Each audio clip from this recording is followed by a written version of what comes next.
You're listening to Dumb Talk Podcast. Welcome to episode 11 of Dumb Talk Podcast. I am your host, Sandy. And I'm your co-host, James. You can find Dumb Talk Podcast located on iTunes, Google Play, TuneIn, Stitcher Radio. You can also find us on the Spreaker and Blueberry podcast directories. And you can even listen to us in audio form on YouTube. Just search Dumb Talk Podcast. We should show up. If we don't, let us know. We're also on Facebook and Twitter. Man, I have to remember the Twitter password. It's probably the same as everything else, but yeah, so we're on Twitter, but I haven't logged into the Twitter account just yet. Anyway, once again, this is episode 11 of Dumb Talk Podcast. It's the dumbest podcast that you should be listening to. Today's episode, we're going to talk about a few current events since we've been well out of the podcast game for a little over a month, but now we're back. Hopefully we'll get back to a normal recording schedule. So we have some current events and then maybe a movie review for Wonder Woman. All right, let's get started. I just want to, before we start our current events, I'm really excited about a new opportunity that came across my path. It took me about a month to do my research and see what this opportunity is about. I'm very excited. I'm just really glad that James is giving me his full support on the decision I make. So here's to new opportunities and a better future for us. Here, where's my beer? Yeah, you have all my support in the world. So let's see. So some current events that I've noticed. The Los Angeles Angels, a swap meet team of the Los Angeles area, lost to my team, the Seattle Mariners, 5-3 today. So congratulations to me and all my winning and all the winners in Seattle. We beat the swap meet vendors of Los Angeles, the Los Angeles Angels. Anyway, do you have any more current events that you want to talk about? I'm trying to think. I just want to, not vent, but I just want to state I know it's a dumb talk podcast anyways, and I'm probably going to sound dumb, but here it Too goes. late. You already sound dumb. Well, shh, quiet. What's up with, people doing illegal fireworks before 4th of July? Every year it's the same damn crap. It's like, why? Can I just ask a question? Do you have a problem with them being illegal? Because Well, I'm not saying that I have a problem with them being illegal. I mean, you can't control this. I mean, there's so many people that live out in the LA area. It's just, you don't understand why people, just decide to celebrate before holiday. But it is what it is, and I can't change it. It's something that it's been going on for years. It's still going to continue, and for God knows how long. But, at the end of the day, what can I say? All right, so cool. So you don't have any problem with illegal fireworks. I don't have so much problem with fireworks. So moving on from that, for those in the LA area, just want to give a shout out or not a shout out, but I guess a promotion that there is an LA Freedom Festival going on July 4th. It's on Santa Monica Boulevard and Century Park in East LA. Or no, Century Park East in Los Angeles. It's called the LA Freedom Festival. I'm not going to be there that I don't know of. Maybe we'll show up. Maybe we won't. Anyway, anybody who wants to go should go check that out. That's really cool. We're in LA, so we're not going to self-promote any other town. Unless you want us to, feel free to let us know of any events going on that we could probably get behind. Maybe show up to, surprise a few people, maybe not. And speaking of movies, before we start talking about a review on Wonder Woman, in our local area here in the San Fernando Valley, if you're a fan of the Regency Theaters, I believe they've started with their Throwback Tuesdays. There's some cool movies that I do want to go see. Like The Book of Life. That is an awesome movie. Oh, that's probably what our son would be excited for. But, I'm looking forward to seeing Back to the Future on the big screen. And what other movies are, I think it's this month Back to the Future. I think it's towards the end of the month, but I'm just really excited to see old movies being brought back to the theaters. What do you think, James?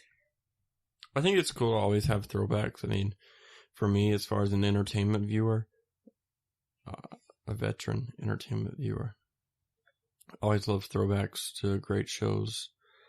I'm still waiting for like a Golden Girls reunion show. Maybe they already had one and I just missed it, but I doubt it. I would have heard something about it.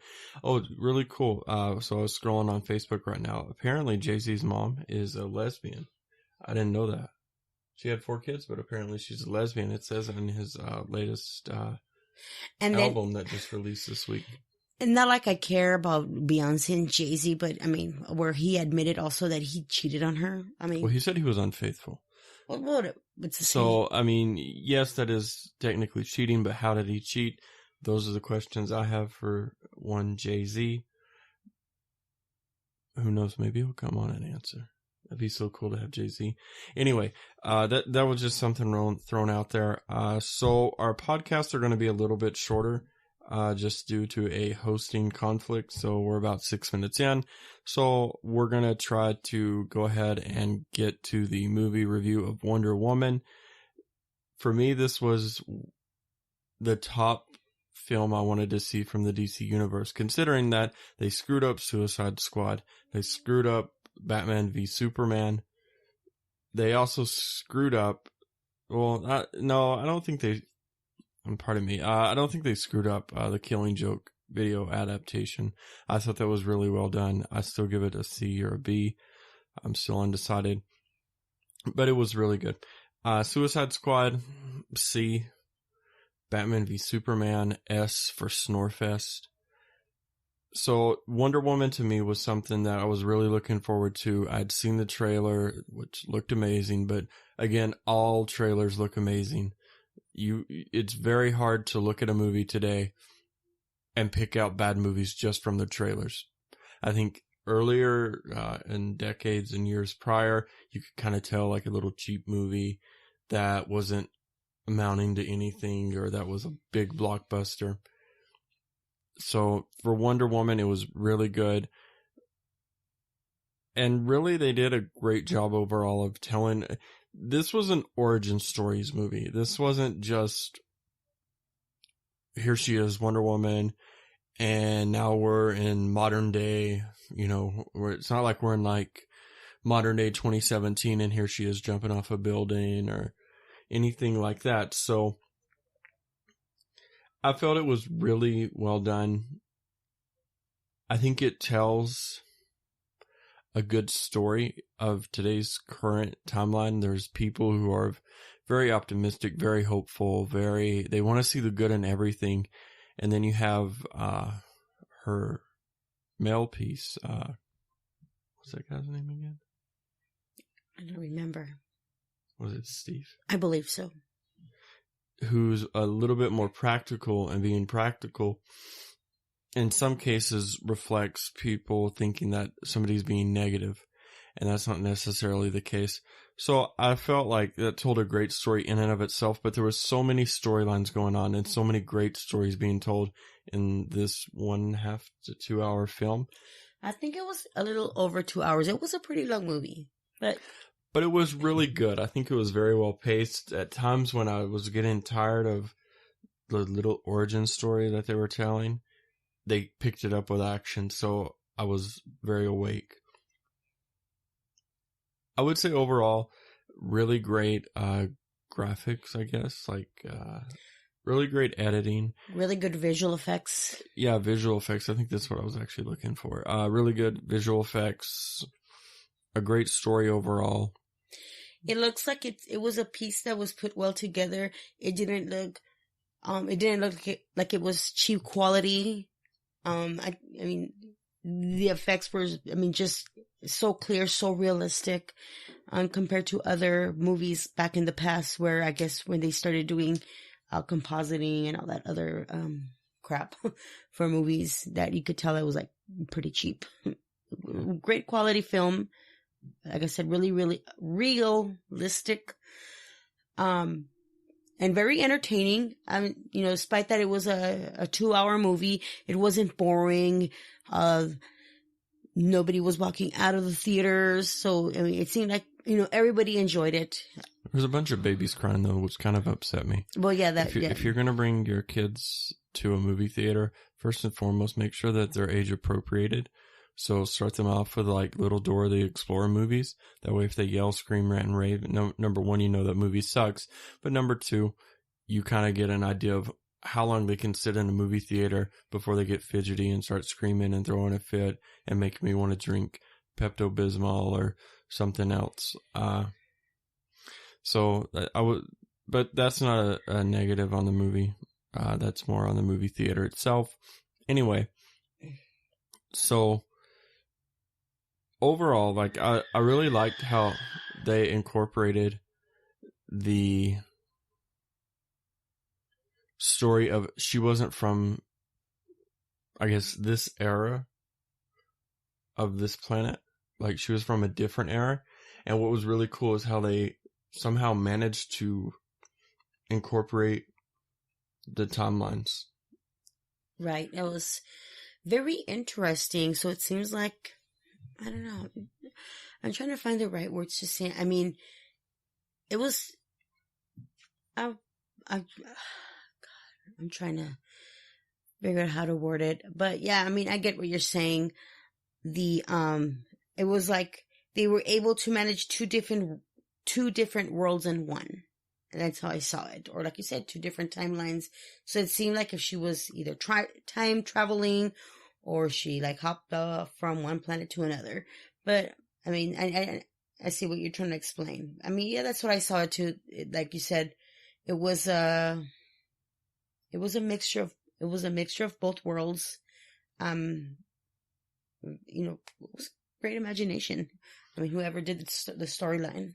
Right, and I think this goes directly from a comic. So I think this is like her, I mean, obviously it's her origin story, but I think this was the first Jeff Johns film of what they call the DC Extended Universe, which makes no sense to me. Marvel doesn't call theirs the Extended Marvel Universe, so I think DC should really drop that. It should just be the DC Universe, because a universe is composited and compiled of multiple things. You can't extend the universe. That's like me saying, oh, this is Earth 2017 Extended Universe because I stretched a few stars out. Well, anyway, that's another rant for another day. But this was his first film, and I think if this is any indication of the films that he pushes creatively and directs, or not directs, but has direction providing, then I think Justice League is going to be okay. I'm looking forward to that movie, considering it's going to come out a day before my birthday. Yeah. There's a lot of good films going to come out before your birthday, so I'm not sure which one we're going to see. Anyway, just back to it. Overall, like, I like how they incorporated mythology, which is like Greek gods. Right. I think that was very well done. Some of the only negatives I have, again, there were sequences in the film where there was a lot of story, and just as you were about to start nodding off, you picked it up with action. So I felt like, even though the pacing was good, it could have been a little bit better. Yeah, I think the first part of the movie, at least the first maybe half an hour, I have to admit, it was a bit boring, but I was able to maintain and actually watch the rest of the film. I was like losing hope. What if this movie does suck? But at the end of the day, it turned out really well. Yeah, it did. And another negative is that there was times, like, I get she's from a different timeline, but they made her seem very stupid. And then they would go back and try to contradict it with, she's super, super smart. Yeah, I kind of noticed that too. So, like, I think it was great. Like, don't get me wrong. So I think because of that, I think an overall rating, I would have to do an 8.75. No, I'll take that back. An 8.95 out of 10 stars. That would be probably my review of the film. I enjoyed it. Would I buy it on DVD? Probably. But overall, it was a really good film and a really great showing for the DC Universe film division. And the fans of DC. Oh, of course. Anytime you get a good comic book movie. Actually, I'm looking forward to this Friday because we have Spider-Man. Oh, that's right. And it seems really good. It has Robert Downey Jr. in it, which gets me all super excited. I'm not gay, and I don't hate gays or anything like that, but I'm really excited for Robert Downey Jr. He's a great actor. Yeah. Yeah, I mean, yeah, I've seen the trailers of the Spider-Man movie. It looks really exciting. We're looking forward to it. Hopefully we do get a chance to see it, if not the following week, so we can be able to do a review on that one. Right, and we have other reviews coming up. Anyway, what's your overall rating of the Wonder Woman film franchise? The Wonder Woman film. I would say an 8.5. I mean, I'm not any particular reason why? Because I'm more towards 9, and you're like a quarter of the way there, a quarter of the way not. Like, any particular reason why? The reason why I'm giving it an 8.5 because, to me, it was just too long. I mean, I'm not a big fan of 2.5 hour movies, 3 hour movies. I think it was a bit too long. Like I said, maybe about the first part of the movie, but yes, it is explaining her origin. I just thought the beginning was kind of boring. I have to admit. I almost lost it there. They almost lost me. But it is what it is. They have to. That's the plot of the storyline. So I mean, that's inevitable. It has to be there in the movie. But maybe they probably went a little bit too much and made it a little bit too long. That's why I'm giving it an 8.5. I'm not a big fan of long. Right. Over 2 hours. You know what? I just realized we talked about how there may be spoilers, and we really didn't spoil too much. However, I'm about ready to spoil something for you. Wonder Woman lives. The other guy, I think he dies. Yes. I think he blows up in an airplane. I could be wrong, but... I think, yeah. But yeah, he did die for her. Which is so sweet. However, I don't think they ever got a chance to do it, so... I thought it was kind of funny right there when, I guess she had asked him to sleep with him, and he was like... Oh, yeah, he was like all weirded out, yes. It was like, I guess for him it was awkward, but to me right there, it seemed like she was very innocent. Like... Well, I don't see a big deal with a dude sleeping with me, but I think overall she's a great actress. I think she did a good role. Very attractive woman, that's for sure. Okay, so this has been episode 11 of the shortened Dumb Talk podcast. I'd like to thank you for listening. Once again, Dumb Talk podcast, episode 11, the dumbest podcast you should be listening to. I've been your co-host, James. And your host, Sandy.